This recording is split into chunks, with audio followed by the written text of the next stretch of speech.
కానీ ఇవాళ రోజున ఒక ఇన్నోసెంట్ బాయ్, ఒక innocent person and intelligent person కుక్కల విద్యాసాగర్ ఎవరైతే ఉన్నారో అతని కోసం సాక్షాత్తు వైఎస్ఆర్సీపీ నాయకులే, వైఎస్ఆర్సీపీ సంబంధించిన న్యాయవాదులే, వైఎస్ఆర్సీపీకి సంబంధించిన అధికారులే ఇవాళ రోజున మాట్లాడుతున్న పరిస్థితి, దాని గురించి చర్చలు చేసుకుంటున్న పరిస్థితి. సో ఇక్కడ చెప్పాలంటే క్లుప్తంగా, క్షుణ్ణంగా, క్లారిటీగా అందరికి అర్థమయ్యేటట్టు మనం చెప్పేద్దాం. 2009 నుంచి ఆ అమ్మాయికి, ఎవరు కాదాంబరి జట్వాని అనే అమ్మాయికి కుక్కల విద్యాసాగర్ కి సన్నిహిత సంబంధాలు ఉన్నాయి మాట వాస్తవం, అది వాళ్ళు కూడా ఒప్పుకున్నారు. సో ఇక్కడ మనం చూసుకోవాలంటే 2009, 2014 వరకు వాళ్ళకి ట్రాన్సాక్షన్స్ అనేవి జరిగినాయి. ఏది 4,98,000 అంటే దాదాపు 5 లక్షల వరకు. సో ఆ 2014 నుంచి మరి ఇప్పుడు 2024 వరకు మరి ఇప్పుడు వాళ్ళకి మధ్య ఏం జరిగింది, ఆ సన్నిహిత సంబంధాలు ఏం జరిగినాయి అనేది పక్కన పెడదాం.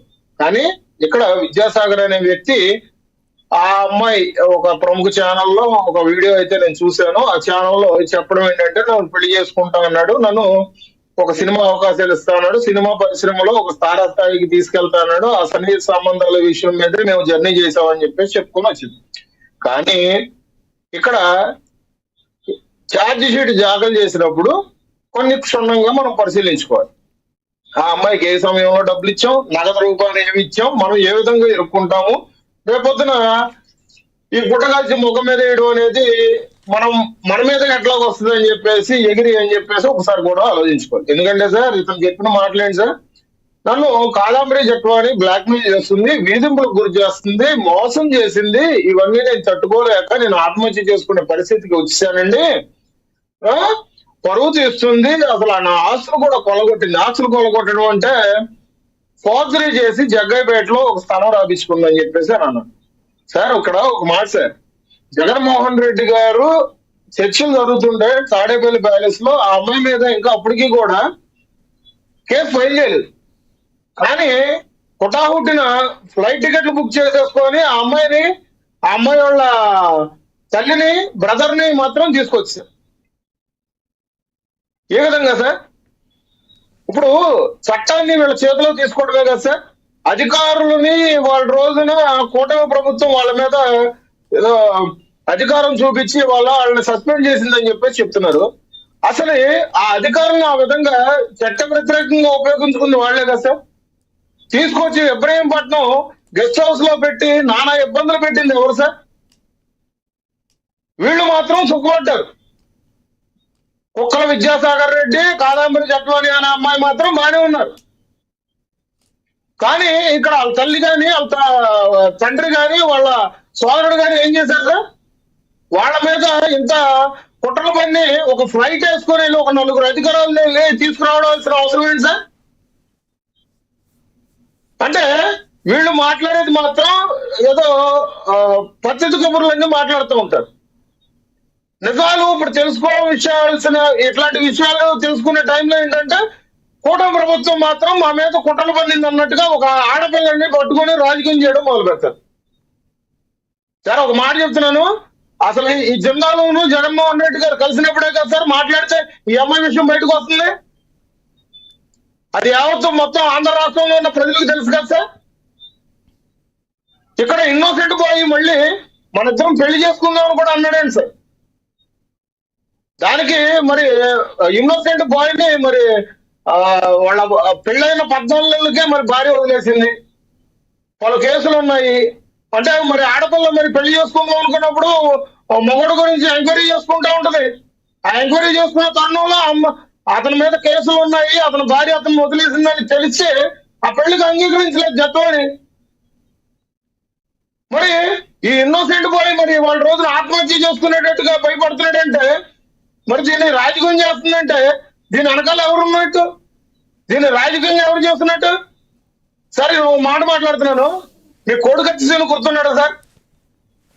కోడికత్తి సీను ఇట్లాగా ఒక అరించు ఇట్లా గుచ్చుకుంటే హైదరాబాద్ ఫ్లైట్ లో పారిపోయి హాస్పిటల్లో జాయిన్ అయిన జగన్మోహన్ రెడ్డి గారు 5 సంవత్సరాల తర్వాత, 5 సంవత్సరాలు ఆయనకి అధికారంలో ఉన్నప్పుడు ఒక్కసారి కోర్టుకెళ్ళి ఆ కోడికత్తి సీను విషయంలో ఆయన వదిలేసేయండి, అది చిన్న తప్పిదం వల్ల జరిగిందని చెప్పేసి ఆయన ఒక్క మాట మాట్లాడితే 25 సంవత్సరాల వయసు ఉన్న కోడికత్త సీను భవిష్యత్తు నిలబెట్టినాడు అవుతా.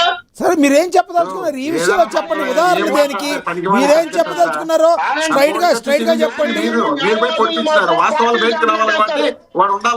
కాదు సార్, ఇవాళ న్యాయవాదులు మాత్రం పార్టీలు గంటకట్టేస్తారు. వీళ్ళ రాజకీయ చదరంగంలో అందరినీ కాస్త పిడికిల్లో పెట్టుకొని నిలిపేస్తారు. పొన్నవాళ్ళు అనే విషయంలో ఇవాళ రోజున జనసేనని పక్కన పెట్టి పొన్నవాళ్ళు చేస్తున్న రాజకీయాలంటే పేర్ని నాని గారు ఒక మాట మాట్లాడారు పోలీసుల గురించి. పేర్ని నాని గారు మాత్రం కాలు పెట్టే సార్ వీళ్ళు మాత్రం రాజకీయంగా ఎవరి జీవితాల్లో అయినా కానీ ఎవరి వ్యక్తిత్వ హరణం చేయడంలో కానీ బూతులు తిట్టడంలో కానీ వీళ్ళు కాలు పెట్టేయచ్చు, ఏళ్ళు పెట్టేయచ్చు, వాసన చూసేయచ్చు. కానీ ఒక బాధితురాలు పక్షంగా కూటమి ప్రభుత్వం అనేది అప్పట్లో టీడీపీ ఆ అమ్మాయి పక్షాన్ని నిలబడి ఆ అమ్మాయి పక్షాన్ని మాట్లాడితే వాళ్ళ ఛార్జ్ షీట్లు ఏం పెట్టారు సార్? ఆ అమ్మాయితో అప్పుడైతే జర్నలిస్టులు ఎవరైతే ఇంటర్వ్యూలు తీసుకున్నారో వాళ్ళని కూడా ఉరి తీయాలి అన్నట్టుగా ఛార్జ్ షీట్లు దాఖలు చేశారు. ఇది ఎక్కడ న్యాయం సార్? వీళ్ళు మాత్రం కాలెట్టి ఏలెట్టి మొత్తం వాసన చూసేసి ప్రెస్ మీట్లు పెట్టేయచ్చు, గుట్టగాల్చి ముఖం మీద వేసేయచ్చు. ఇప్పుడు కోడం ప్రభుత్వంలో మేము అండగా నిలబడితే మాత్రం వీళ్ళకి భయాలు పుట్టుకొస్తున్నాయి. ఎవరికి తెలియదు సార్ ఇలా అక్రమ సంపాదన గురించి? రైట్. ఇవాళ రాష్ట్రాన్ని గొల్లగొల్ల చేసిన పరిస్థితి గురించి చూసుకోవాలి కదా సార్. బలవంతంగా 3 పార్టీలు కలిపి అధికారంలోకి వచ్చినాయా?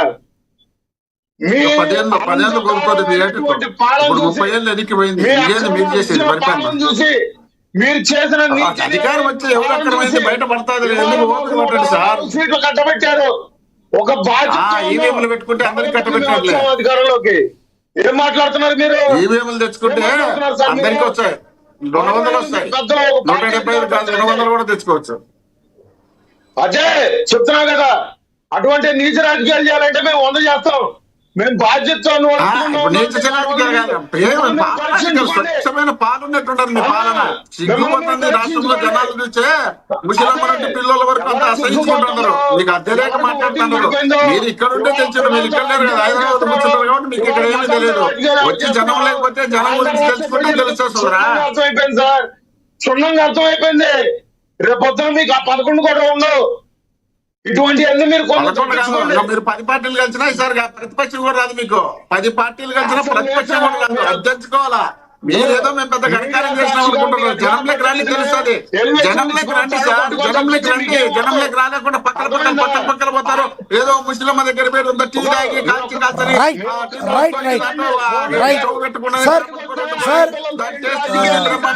మోహన్ రెడ్డి గారు, లక్ష్మీకాంత్ గారు మళ్ళీ ఇస్తాను. మోహన్ రెడ్డి గారు లక్ష్మీకాంత్ గారు మళ్ళీ ఇస్తాను మీకు. ఎస్ మళ్ళీ ఇస్తాను. మోహన్ రెడ్డి గారు జనం దగ్గరికి రండి, జనంలోకి రండి అని ఇప్పుడు మనం చెప్తే ఎట్టా సార్? మనం అంటే ఇప్పుడు జగన్మోహన్ రెడ్డి గారు ఎప్పుడో స్టార్ట్ అవుతుంది కదా, స్టార్ట్ అయ్యాక చెప్పండి. ఆ జనం మధ్యలోకి వెళ్ళాక అప్పుడు చెప్పండి, లేదంటే కనీసం అసెంబ్లీకి వెళ్ళాకైనా చెప్పండి. 2 వెళ్లకుండా జనంలోకి రండి అంటే మనల్ని ఎలా నమ్ముతారు సార్? ఇస్తాను, నేను మళ్ళీ ఇస్తాను, ఆగండి. రైట్. మీరు 3వ వ్యక్తిగా బాగానే వాదిస్తున్నారు కానీ 10 మంది వీళ్ళు అసెంబ్లీలో ఉన్నారు తిట్టేదానికి. ఇద్దరిని తీసుకొచ్చి ఒక క్రిమినల్ మైండ్ ఉన్నటువంటి వ్యక్తులు ఇద్దరిని స్పీకర్ గా పెట్టారు. వాళ్ళు తిట్టేదానికి వీళ్ళు మాట్లాడారు. రాష్ట్ర ప్రజల సమస్యలు కాదు వీళ్ళు కావాల్సింది. ఒక్కసారి తిట్టించుకోండి సార్, పోనీ సార్ గతంలో ప్రజల కోసం ఒక్కసారి తిట్టించుకోండి. సింపతి వర్కౌట్ అవుతుంది, మీకు సింపతి వర్కౌట్ అవుద్ది. పోనీ చంద్రబాబు నాయుడు గారు తిట్టారు కదా, గతంలో చంద్రబాబు నాయుడు గారిని తిట్టారు కదా, ఆయన బాధపడ్డారు కదా, ఏడ్చారు కదా, సీఎం అయ్యారు కదా. ప్రజల కోసం తిట్టించుకోండి. ఏమి చేయకుండా, ప్రయత్నం చేయకుండా నాకు అది జరిగిపోద్ది, ఇది జరిగిపోతే ఊరుకోండి సార్. లక్ష్మీకాంత్ గారు